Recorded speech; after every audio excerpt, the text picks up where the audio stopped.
Good morning, good evening, good afternoon, Earthlings. We meet again. Right, the plot thickens, doesn't it, somewhat?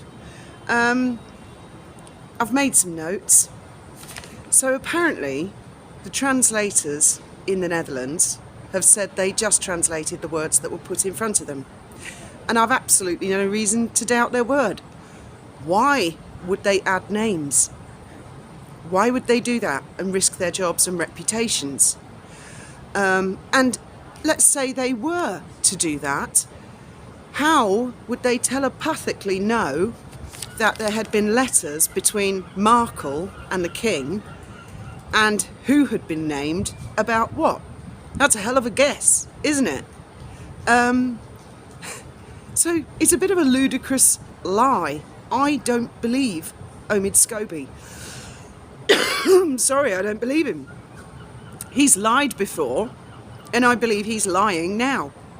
I watched him on this morning with Alison Hammond, and I can't remember what the other guy is, the Irish guy. First time I've sort of seen them push back and really say, come on, expect anyone to believe this. And Scobie came across to me as being very nervous. Lots of nervous hand gestures. At one point, his voice actually sounded like it was going to crack, as if he was going to cry.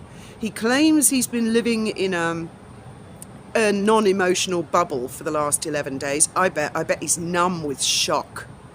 I think he's far from no emotion. I think he's in a very, very heightened place, actually, at the moment. A place where he has put himself. And then sources are saying, apparently from Meghan's camp, I think to the Telegraph, I think to someone called Rebecca English, that it definitely, the names and the fact of the existence of the letters themselves didn't come from Meghan's camp. Which then only leaves one other place that it could have come from, which would be the palace. So are they seriously expecting anyone to believe that the King and his people dropped him in it?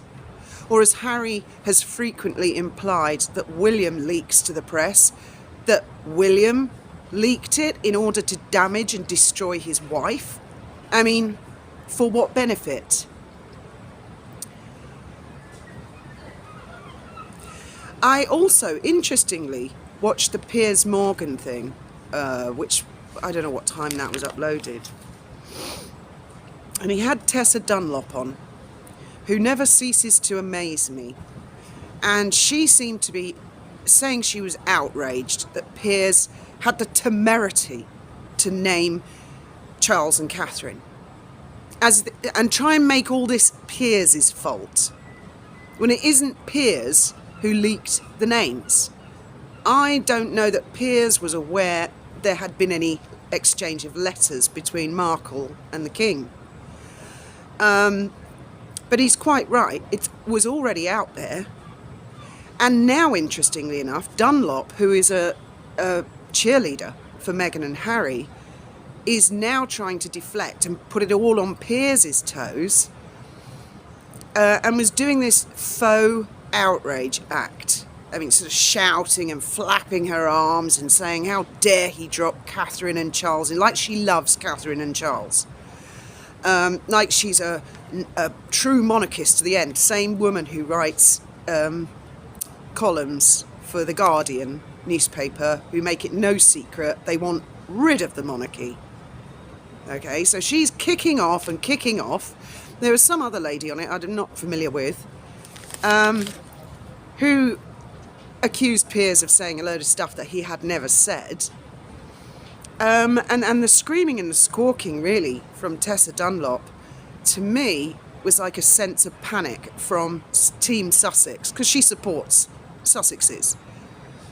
Equally, I see Denise Walsh, who also irritates the hell out of me, on Loose Women. Again, very nervous voice, not quite sure to handle this. This is really, I think, a lot of celebrity or well-known people who support the Sussex camp can see, glaringly can see, how terrible how awful, what a stupid thing this was for the leaker to do.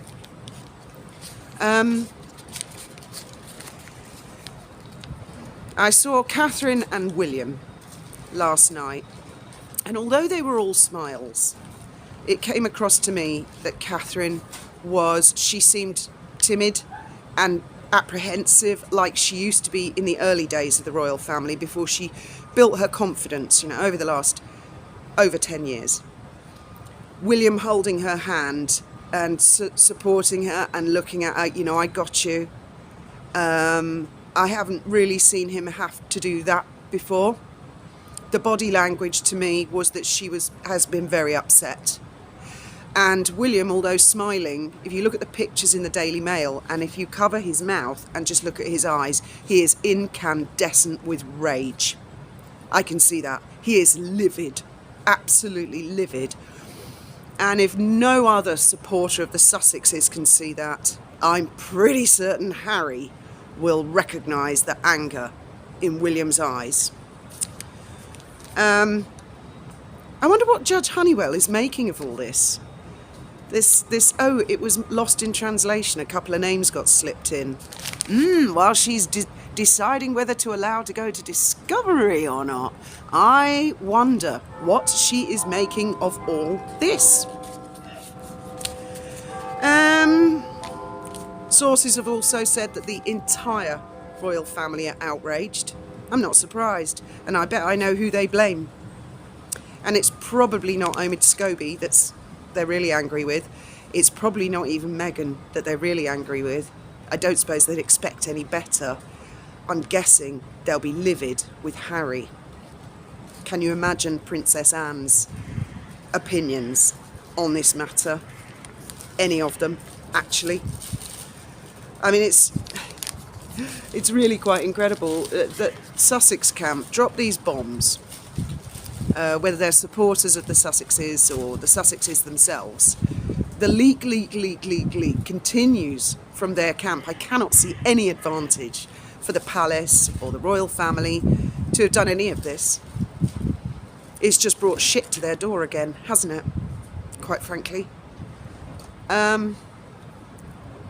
And then once they've dropped their bomb and they see a terrible reaction to it, they just try blatantly lying or gaslighting the entire world, because the entire world is watching.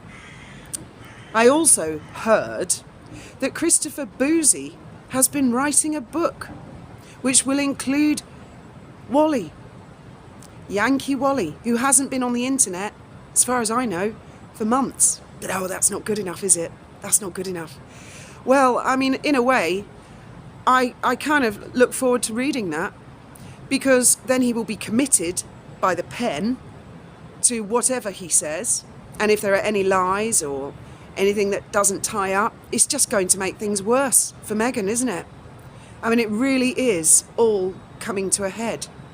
And although it's been about 48 hours since the news broke, if you cast your mind back to Oprah, it actually took the palace about a week to come out with a statement.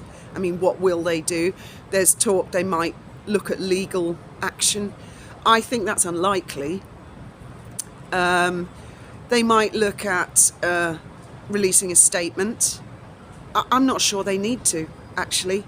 I think a lot of people, what Scobie has done with this publisher thing has just compounded his reputation as a liar or a mistruther. I was supposed to say mistruther or a misrememberer. Will he come out next week and go, oh yeah, shit, I just remembered. Yeah, I sent a different manuscript to the Dutch people.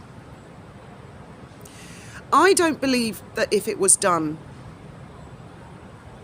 on purpose, that it was for publicity. I don't believe that. I believe it was done from a place of malice. That's my opinion.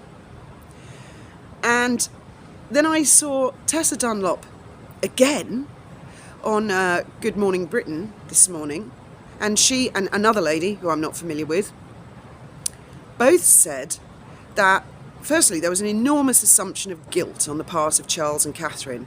And I reiterate what I said yesterday. Bullshit. Bullshit. This is all bullshit.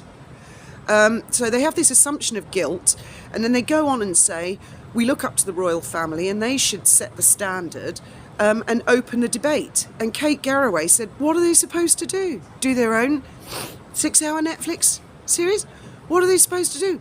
Stand up on a stage and have an open debate? How are they going to do that? And this lady, who I'm not familiar with, said, and Dunlop agreed with her, they need to embrace Meghan and Harry and invite them for Christmas.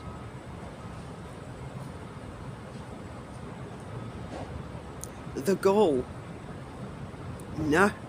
If that was a member of my family, absolutely not. Absolutely. In fact, we did have a sort of a distant relative once, and we just, never went round. Lost contact until that person went away. No, absolutely not. How the hell are the royal family supposed to trust Meghan and Harry after this? Ever, ever, ever again? Absolutely not. Are these people crackers? Are they fucking mental? That the best way for the royal family to deal with this is to invite them for Christmas? I don't think so. And I think 99.999% of the people would understand and agree with that. It's incredible how people can drop bombs and then do a screeching U-turn. I mean, Harry, for example, after all the Oprah thing, then he says to Tom Bradby, Meghan never said anything about racism. I mean, that's one for the history books, isn't it? Talk about thick as a plank. Anyway, that's enough from me. I really wish I could read some of your comments. I really, really do. Only read the odd one because I can only see a tiny snippet of them. Anyway, thank you very much for listening. And as always, I will eventually read your comments, and I look forward to that.